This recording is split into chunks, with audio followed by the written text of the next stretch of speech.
Let's turn our attention to 9 reasons we're not built to eat meat.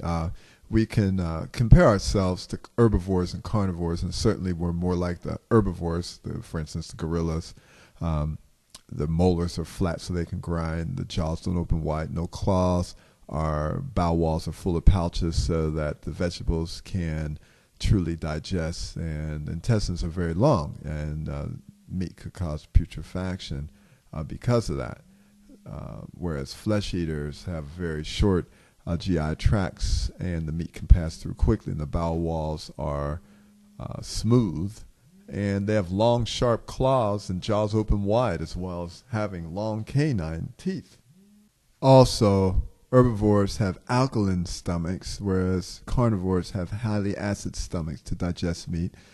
Herbivores drink by swallowing, and carnivores by lapping. Herbivores sweat through their skin pores. Carnivores sweat through their tongues. And most of us don't want to jump on a cow and eat it, or chicken and eat it when we see a smaller animal. We should eat similar to gorillas. That is, fruits, veggies, seeds, and nuts. Gorillas eat 50 to 60 pounds of food a day. 40% of their diet are dark green leafy vegetables. And one has to realize that you get more protein from dark green leafies per calorie than you do from flesh or meat-containing foods. Most of us have seen this graph of Dr. Burkitt regarding South African populations in 1994. And as you know, the population then was divided up between rural blacks, urban blacks, coloreds, Indians, and whites. And what you have to look at is the CHD stands for coronary heart disease. The rural blacks had none.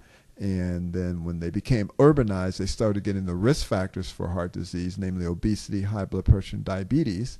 And then by the time you moved up the apartheid ladder and got to the colored population, they started getting full-blown heart disease, strokes, and such. And that was sustained in the more affluent populations.